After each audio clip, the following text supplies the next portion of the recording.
guys, I hope you all are fine. In my previous video, we have talked about the Kubernetes main components, where we have talked about means the main components of the Kubernetes or the means controller manager. We have the kubelet services. We have means kube proxy over there. We have etcd as well. So the means the controller kube API, scheduler kube API server, we were talk about in my previous lecture.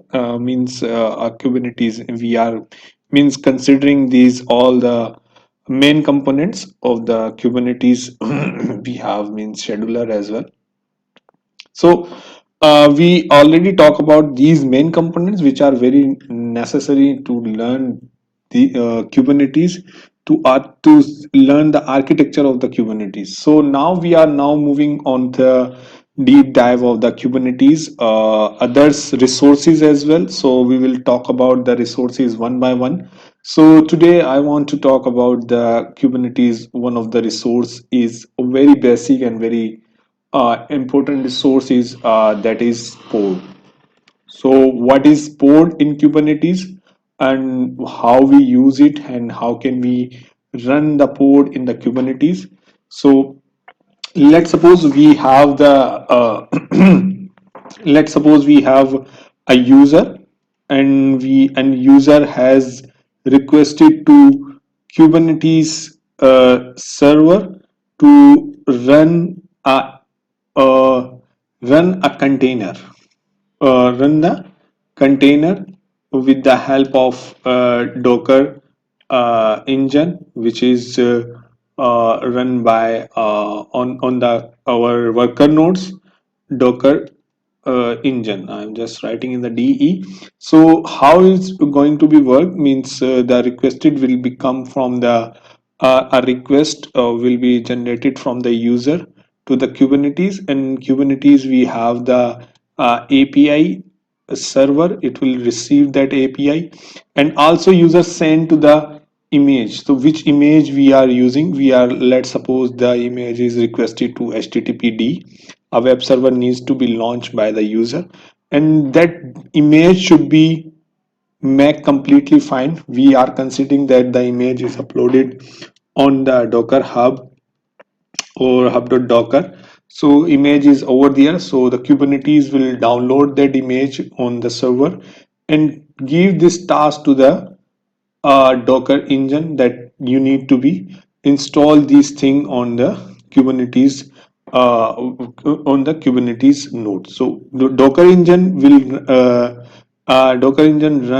the to instruct and run the container and paste the image over there and run a container inside the node. So all the process have been done from here, but the things need to be means here, what things are, what program is going to be give the task to the Docker engine. So here it would be the kubelet service will be used to means instruct to the Docker engine, and Docker engine contain run the container, and container will get the image of the HTTPD or and it's run on the node.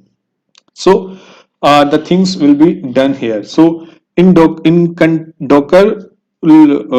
Docker world, the that is run that is called a container. But when you are talking about the Kubernetes, because the Kubernetes always because Kubernetes doesn't know about the container, it's always known about the thing of which is called a pod. That it will wrap up a container in the pod that is called a pod. So there is a lots of benefits of the pod in the Kubernetes. We will talk about a little bit later in my upcoming classes, and I will talk about more detail on it. So just support, just to form right now, you have to mean support that a container, a pod, a container is launching inside the pod. So pod is managing is only container. So and then the Kubernetes is not never be manage your container or launch your container. The container is launching always by Docker engine. So but the Kubernetes have work means to orchestration to of your container. It should be run up and running. That is the main role of the pod or Kubernetes means in a high level if you talk about. So this is the main responsibility to of the pod to run your container at the time always. So how can we run and how can we deploy the container pod on the Kubernetes cluster?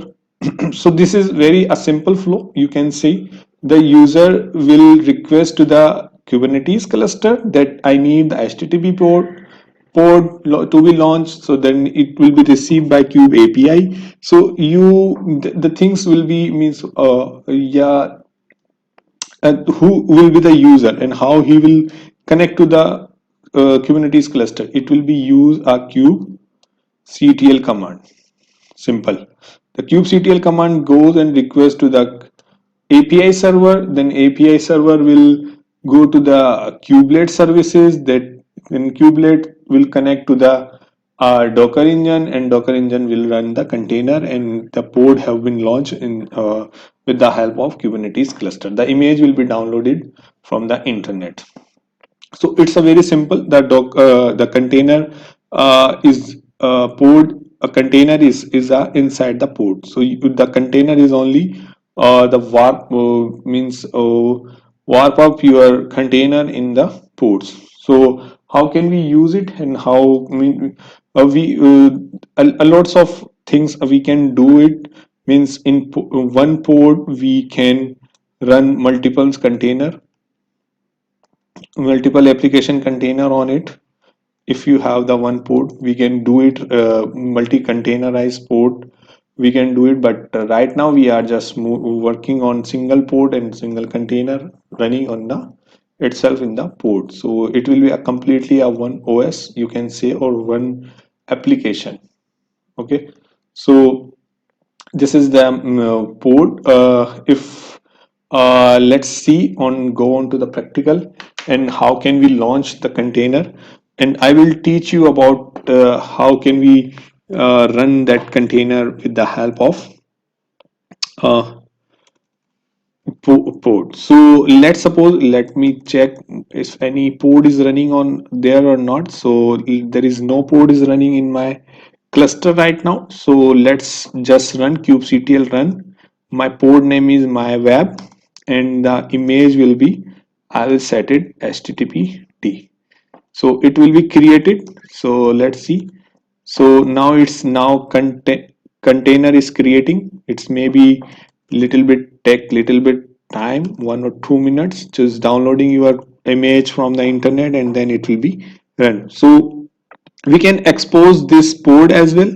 We I will talk about the expose in later in my upcoming classes. So right now we are just talking about the pod. So let's describe it and pod. Let's see what is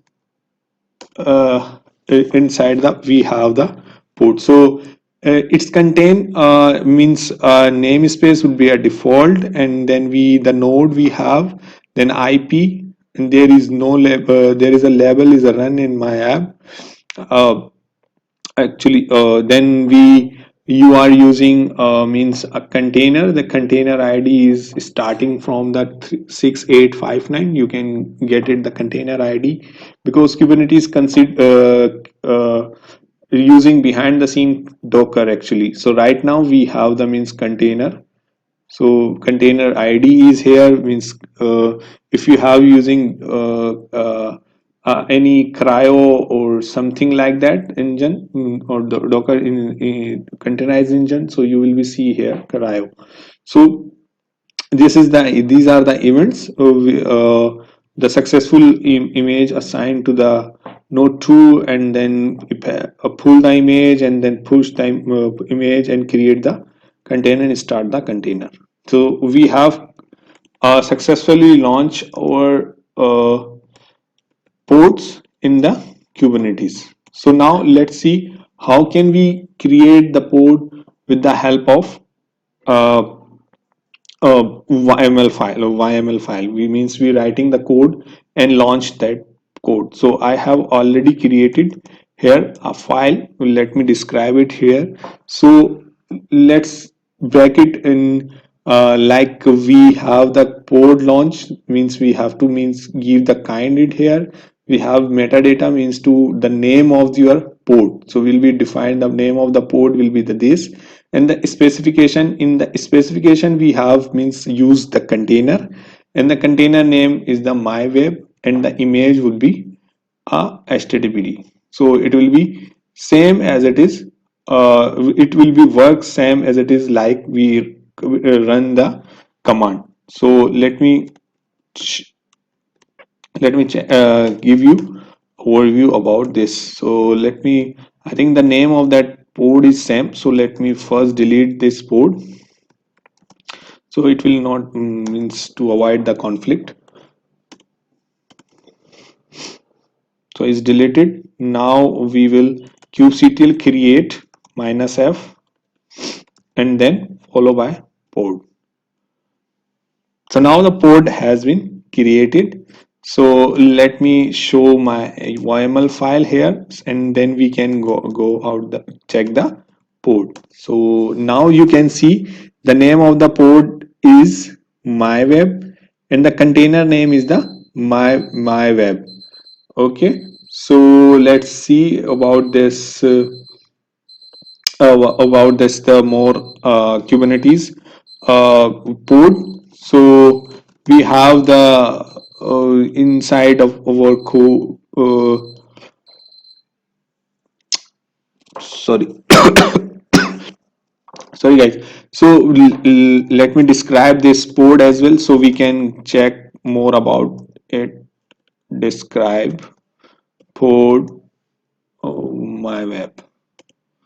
So you can see the container name is the my web. So just let you actually this showing this thing about the container name, we can change it, but from, so container name will be changed. So there is a and there is no labels will be come up. So there is a huge benefits about the labels we will talk about in my upcoming lecture. So the guys, I hope you understand what is the pod and how can we launch the pod and how can we launch the pod with the code. So it's very simple code. It's a YML code. So there is key and value pair. You can just consider it like that one. So there is a key which is a name and the value will be the my web. So we are using the YML format in the to launch the Kubernetes pods. Thank you guys for watching this video. I will come up with the next video very soon, and thank you. Please, if you have any question, please let me know. Thank you guys. Thanks. Bye.